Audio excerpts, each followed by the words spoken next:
Capítulo 11. Señora, se mire como se mire, usted debería de estar muerta. Varias semanas después de que me dieran oficialmente de alta, yo todavía seguía procesando todo lo que me había pasado, intentando encontrarle el sentido. Estaba empezando a acostumbrarme a que los que me conocían se mostraran visiblemente asombrados cuando me veían por primera vez después de mi salida del hospital. Aunque nadie me lo decía abiertamente, sabía que la mayoría de ellos habían asumido tiempo atrás que iba a morir pronto. No esperaban volver a verme. Algunos intentaban ocultar su sorpresa al ver cuánto había mejorado en tan poco tiempo, pero otros no se les daba nada bien enmascarar sus sentimientos. «Oh, Dios mío, eres tú», me dijo mi profesora de yoga cuando me vio entrar en su estudio por primera vez, después de 6 meses abriendo tanto la boca que parecía que la mandíbula se le iba a chocar contra el suelo. «Estás increíble. Había oído que te estabas recuperando, pero no podía imaginarme que estuvieras tan bien». Amira había sido mi profesora de yoga intermitentemente durante varios años. Era una persona maravillosa, con un estudio precioso con vistas a la parte victoriana del Distrito Central de Negocios de Hong Kong. Supo desde un principio que yo estaba enferma, y cuando me fui debilitando y ya no pude con algunas posturas, ella me suavizaba las rutinas o simplemente me hacía tumbarme en la postura Shavasana, que consiste en tumbarse en total relajación como si estuvieras dormido. Llegó el momento en que yo no pude hacer ninguna otra postura aparte de Shavasana, pero seguía yendo al estudio de Amira porque me gustaba empaparme de la energía positiva de la clase. Finalmente ya no pude salir y quedé encadenada a una silla de ruedas, conectada a una bombona de oxígeno y atendida en casa por una enfermera todo el día, así que tuve que dejar mis clases. Pero en cuanto estuve lo bastante recuperada para salir de casa sola, quise aparecer durante una clase y sorprenderla. Y sí que la sorprendí.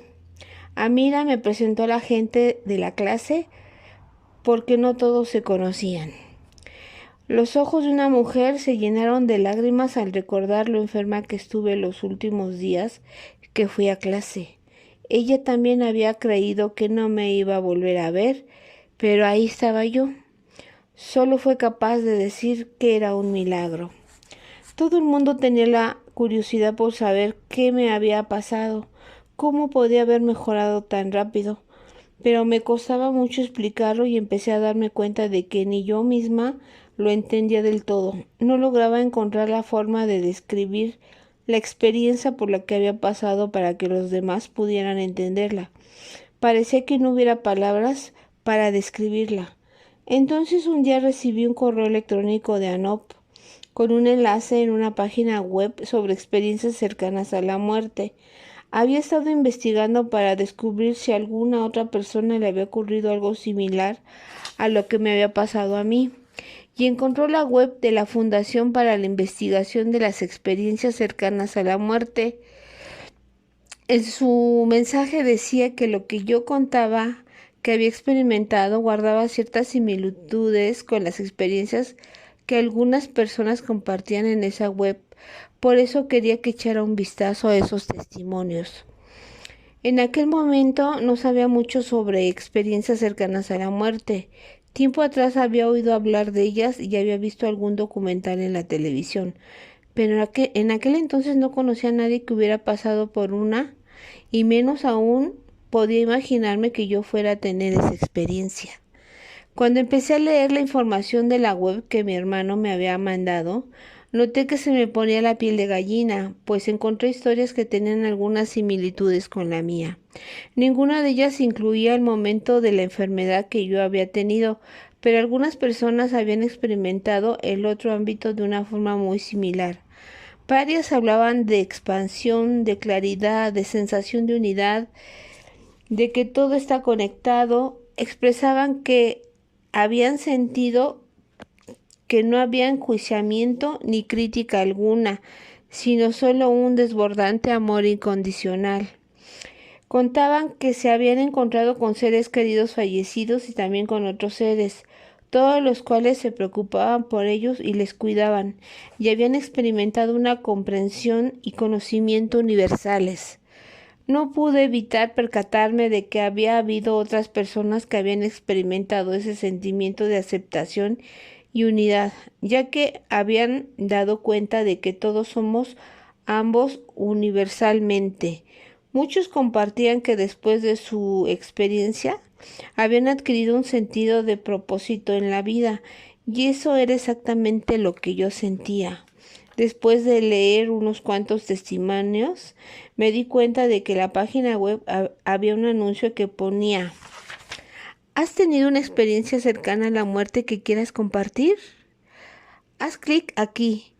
Y eso lo hice sin pensarlo dos veces. El enlace me llevó a una página donde apareció un largo formulario muy detallado y me lancé a rellenarlo.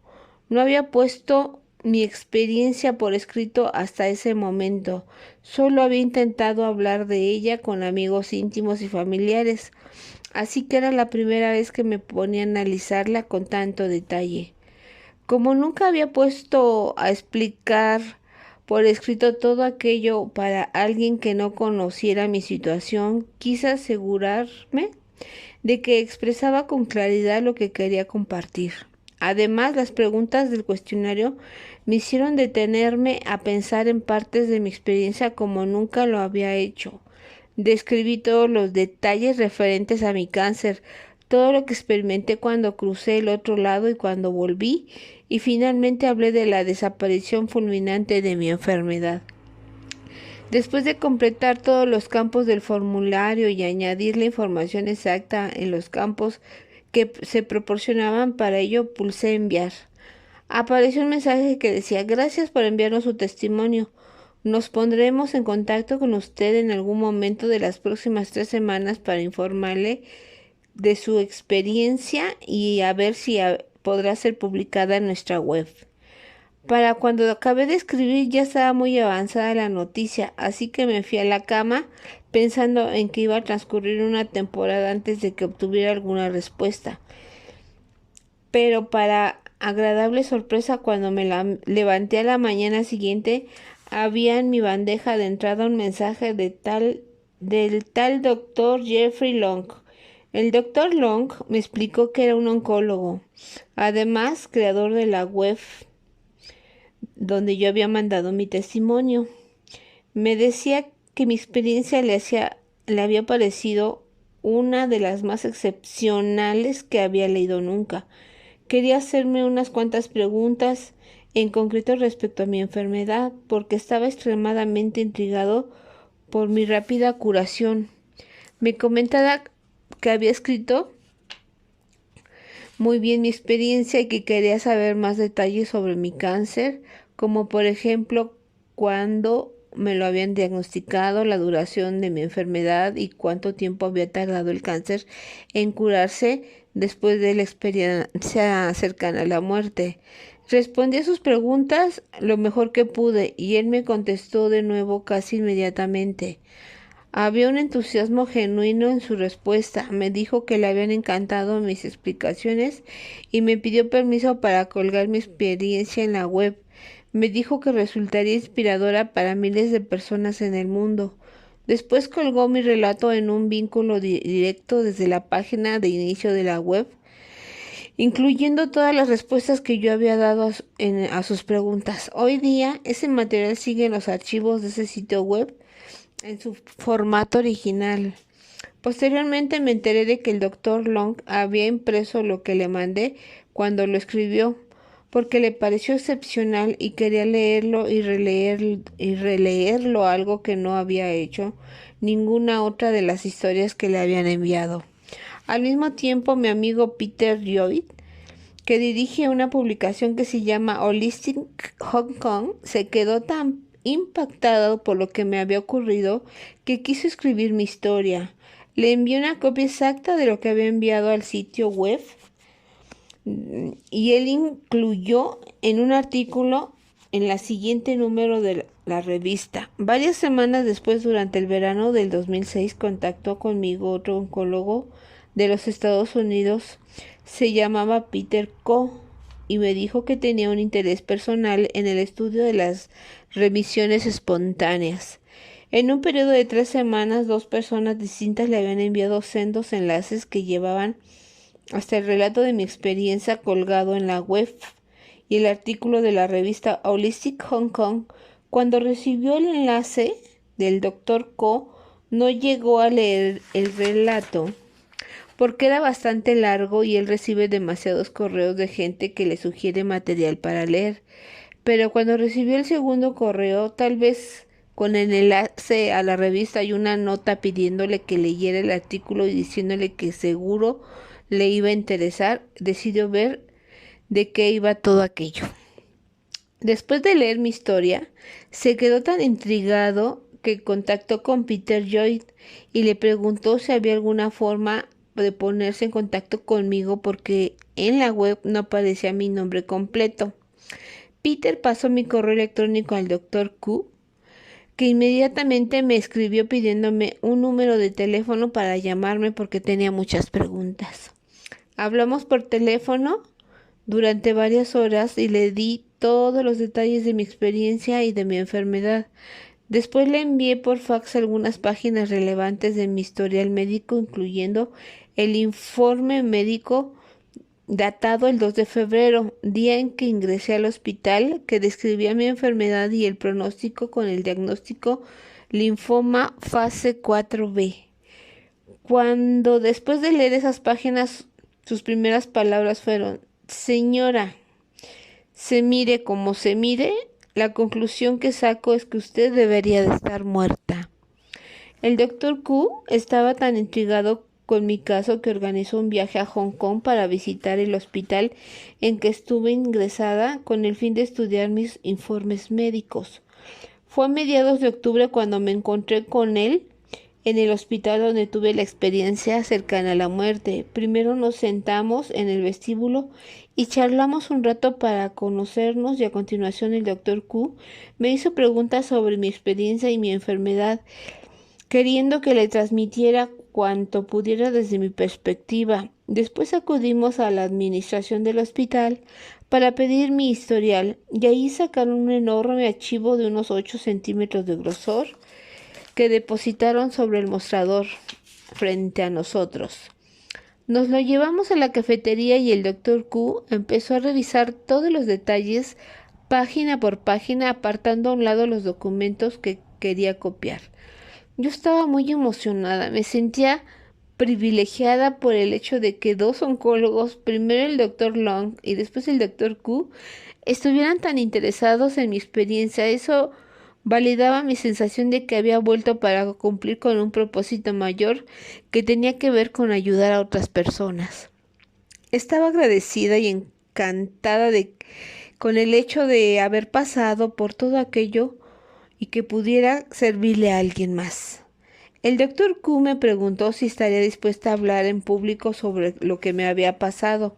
Admitió que aunque él era escéptico por naturaleza, estaba impresionado por lo que había leído en mis informes médicos y quería dar un buen uso a su investigación sobre mi caso inmediatamente. Tenía previsto organizar una conferencia mientras estaba en Hong Kong, con el fin de compartir sus descubrimientos más recientes con la comunidad médica y quería que yo hablara también en ella. Me dijo que me había comentado mi caso con varias personas de la comunidad, dándole detalles acerca de mi historial y mi reticencia a aceptar el tratamiento convencional. Al Dr. Ku le parecía que era importante para la comunidad médica oír la historia de mi perspectiva. Me dijo que nunca había encontrado un caso de remisión total desde un estado tan avanzado de cáncer, y mucho menos a un ritmo tan rápido. Creía que la gente necesitaba saber de la experiencia de mi caso. Yo me sentí entusiasmada de que me pidiera tal cosa, que anhelaba poder compartir lo que me había pasado, así que accedí a hablar en su conferencia. También puse en contacto al Dr. Q con el médico de cabecera de mi familia, el Dr. Brian Walker, que le confirmó que él también estaba atónito por mi recuperación. El Dr. Walker estuvo de acuerdo en que no había visto nunca una remisión tan rápida desde un estado tan avanzado de cáncer. El Dr. Q estuvo en un buen rato compartiendo con el Dr. Walker sus observaciones acerca de la progresión de mi cáncer a lo largo de los años. El Dr. Walker validó y ratificó los hallazgos del médico americano. El Dr. Q llamó a la prensa y se aseguró de que hubiera un reportero en la conferencia para que el periódico local pudiera informar de mi historia. Incluyó más abajo un extracto del resumen que el Dr. Q escribió después de investigar todo mi historial médico. El oncólogo envió este informe, que reproduzco con su permiso, por correo electrónico a la prensa y a los medios que asistirían a la conferencia. En él resumen los detalles de mi historia desde la perspectiva oncológica, detalles que confirman mi experiencia personal. Así es. Espero se encuentren ustedes la historia de Anita Moorjani tan fascinante como yo. Conocerla está siendo una experiencia muy reveladora para mí. Cuando vine a Hong Kong el mes pasado, mi intención era estudiar su historial clínico para confirmar o rechazar lo que ella contaba. Tras haber consultado todos los detalles objetivos, cada vez que me encuentro más intrigado por su fantástica experiencia, y especialmente por el mensaje que ha traído tras su regreso. Aunque los detalles clínicos pueden ser un poco tediosos para el lector convencional, quiero proporcionar algunos como referencia para que se pueda apreciar realmente la gravedad de su enfermedad y lo espectacular de su recuperación. Espero con esto, unido a un par de observaciones personales, apoye con solidez la historia de Anita. Recuento cronológico de la enfermedad de Anita. En la primavera del 2002 se notó un bulto duro encima de la clavícula izquierda. Eso fue obviamente un signo de alarma para su médico. Si lo biopsiaron en abril de ese año y se determinó que se trataba de un linfoma de Hodgkin en fase 2A de leve medio. Anita no quiso someterse a la terapia convencional e intentó una amplia variedad de terapias alternativas. Su enfermedad fue progresando lentamente durante los siguientes 2 años y medio. En 2005 empezó a afectar su bienestar. El cáncer se fue extendiendo a más nódulos linfáticos y todos aumentaron de tamaño. También empezó a desarrollar lo que solemos denominar síntomas B, sudores nocturnos, fiebre, picor en la piel, etc. Todo ello indicaba la progresión de la enfermedad. También sufrió un derrame pleural, o sea, acumulación de fluido, en ambos lados del tórax, y a lo largo del 2005 tuvieron que extraerle líquido de los pulmones varias veces porque esos fluidos impedían respirar con normalidad. En la Navidad del 2005 su curso se aceleró y ella comenzó a adentrarse en una espiral descendente. La enfermedad presente en el cuello y la parte del tórax estaba infiltrando la piel, lo que resultó en grandes úlceras afectadas que no llegaban a sanar por sí solas. Empezó a no poder comer ni absorber nutrientes. Perdió peso, tenía una fatiga pronunciada, perdió masa muscular y sus funciones renales empezaron a fallar. La mañana del 2 de febrero ya no pudo salir de la cama. Tenía toda la cara, cuello y brazo izquierdo hinchados como un globo y los ojos cerrados por los párpados hinchados. Todo ello indicaba también el drenaje de la sangre de la cabeza y el cuello estaba fallando por culpa de unos nódulos linfáticos demasiado inflamados y enquistados. A pesar de estar utilizando una bombona de oxígeno, no podía respirar a causa de un derrame pleural masivo bilateral. Su marido y su madre llamaron al médico de cabecera, que les derivó inmediatamente al hospital. Ahí llamaron a una oncóloga que se quedó sobrecogida por el estado de Anita. Otro oncólogo se unió al equipo para contribuir a la hora de tomar las difíciles decisiones que implicaba su caso. También se consultó a otros especialistas para abordar otros fallos sistémicos.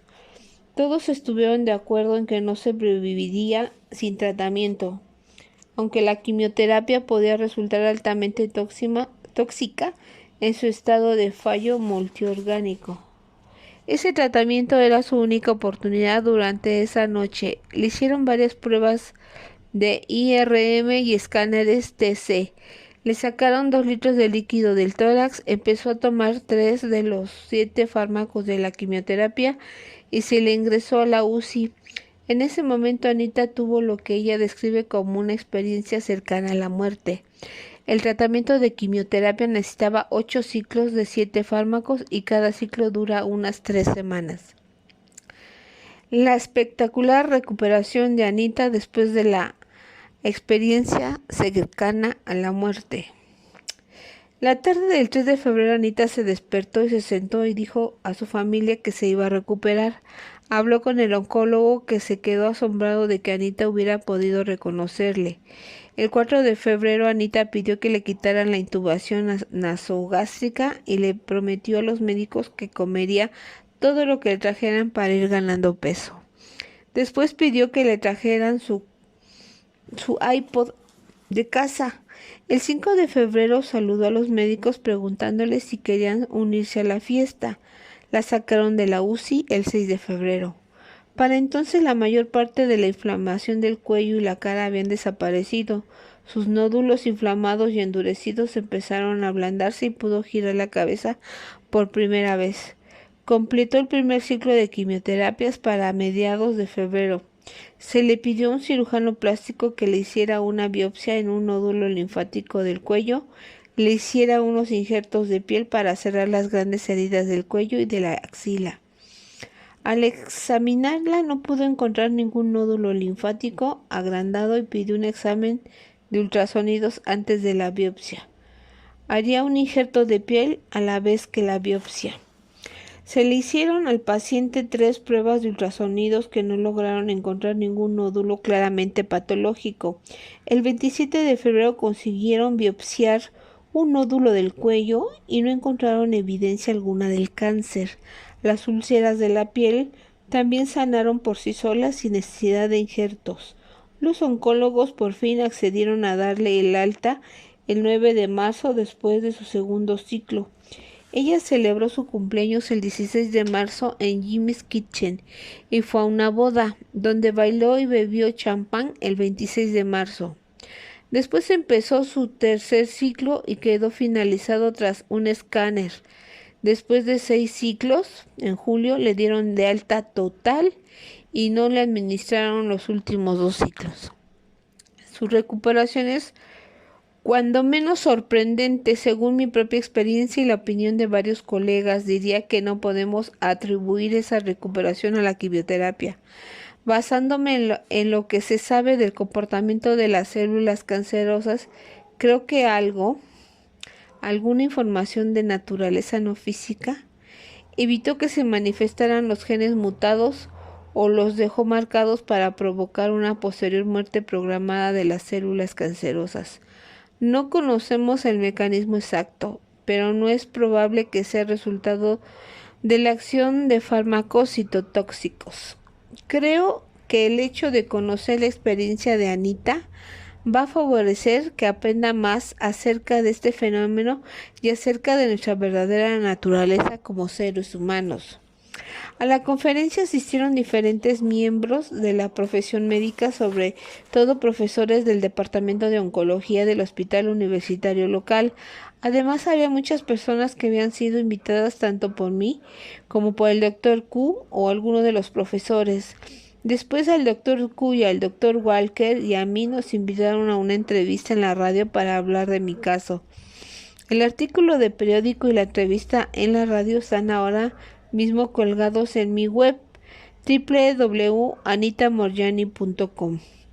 Como resultado directo de la conferencia y de haber conocido a miembros de la Facultad de Medicina de la Universidad de Hong Kong, me invitaron a ser asesora de su Departamento de Estudios de la Conducta, hablando y aconsejando a los profesores sobre la psicología para afrontar el cáncer y la muerte.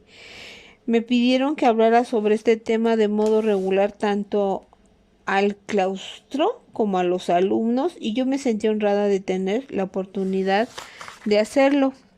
El doctor Q recopiló un informe de los descubrimientos médicos que había efectuado a partir de mi historial y se lo envió a institutos de cáncer de todo el mundo junto con una batería de preguntas. Al día de hoy, ninguno de ellos ha conseguido responder a sus preguntas ni había podido registrar ningún caso de recuperación tan repentina como la mía. He aquí algunos de los fenómenos inexplicables que el Dr. Cook compartió conmigo y que todavía hoy siguen siendo un misterio. Mis informes médicos muestran que mis órganos ya habían dejado de funcionar cuando ingresé al hospital. Sin embargo, algo provocó que volvieran a funcionar nuevamente. Al Dr. Cook le intriga cuál pudo ser la causa de que se recobraran. También resalta que hay una observación escrita por el oncólogo diciendo: ya se ha informado a la familia que el Dr. Q interpreta como el doctor anotó a mi familia le habían informado de que me estaba muriendo. Mis informes confirman que tenía tumores del tamaño de limones por todo el cuerpo, desde la base del cráneo, bajando por el cuello, las axilas y el pecho y llegando hasta el abdomen. Por algunos días después se habían producido una reducción en tamaño de un 70 a un 100%. El doctor se pregunta cómo fue posible que miles de millones de células cancerosas pudieran abandonar mi cuerpo tan rápidamente a pesar de que mis órganos estaban fallando. Tenía lesiones cutáneas abiertas y en mi hospital se dice que necesitaban cirugía reconstructiva, ya que mi propio cuerpo carecía de los nutrientes necesarios para curarlas, debido a que yo estaba totalmente desnutrida y con los músculos consumidos cuando ingresé al hospital. Las notas de los médicos indicaban que se establecería una fecha para la cirugía reconstructiva cuando me hubiera recuperado poco a poco. Pero las heridas sanaron completamente por sí solas, mucho antes de que el equipo médico estuviera preparado para intervenir. Y todo esto lleva a la cuestión principal que el Dr. Q y los otros médicos quieren entender sobre mi remisión espontánea. ¿Qué fue lo que activó el interruptor haciendo que mi cuerpo diera un giro radical y pasara de morirse a curarse? En lo que a mí respecta, yo sé la respuesta, aunque no es algo que pudiera encontrar en la medicina.